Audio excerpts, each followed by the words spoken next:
দিন যত গড়াচ্ছে ততই হামলা পাল্টা হামলার মাত্রা বাড়াচ্ছে যুক্তরাষ্ট্র ইরান।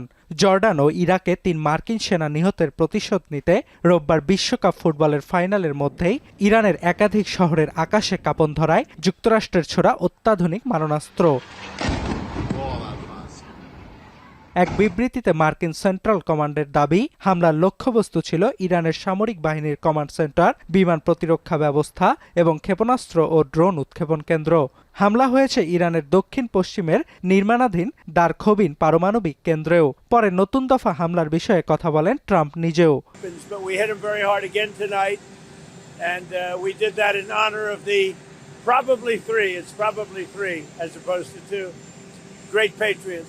ভিটামিন ই ও সি সিরাম 8টি প্রাকৃতিক অয়েল সমৃদ্ধ লিলি সিরাম অয়েল, যা চুল পড়া কমায় মাত্র 30 দিনে। তবে যুক্তরাষ্ট্রের হামলার সমুচিত জবাব দিয়ে যাচ্ছে ইরানও। কুয়েতের মার্কিন ঘাঁটিতে হামলা চালিয়ে রাডার সিস্টেম, MQ-9 মডেলের ড্রোন ও বিমান সরঞ্জাম ডিপো ধ্বংসের দাবি করেছে তেহরান। এছাড়াও জর্ডানের আকাবা বিমানবন্দরে মার্কিন 2টি পরিবহন বিমান লক্ষ্য করে ব্যালিস্টিক ক্ষেপণাস্ত্র ছোড়ার দাবি IRGCর। বিস্ফোরণের খবর পাওয়া গেছে বাহরাইনেও।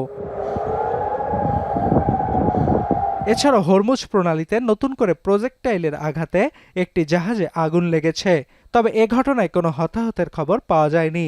আর যুক্তরাষ্ট্রের হামলায় নতুন নতুন ক্ষতচিহ্নের মাঝেই পশ্চিম ইরানের কেরামানশাহ প্রদেশে 5 মাত্রার ভূমিকম্পে কয়েকজন আহত হয়েছেন। এদিকে হামলার মাত্রা বাড়তে থাকায় যুক্তরাষ্ট্র ও ইরানকে উত্তেজনা প্রশমনে উদ্যোগ নেয়ার আহ্বান আরব লীগের।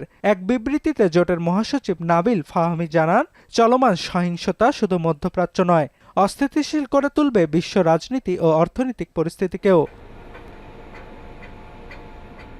আর যুক্তরাষ্ট্র ইরান হামলা পাল্টা হামলার জেরে বিশ্ববাজারে ঊর্ধ্বমুখী জ্বালানি তেলের বাজার। 3% বেড়ে অপরিশোধিত জ্বালানির দাম ব্যারেল প্রতি $90 ছাড়িয়েছে। অর্ণব প্রসাদ, এখন বিশ্ব।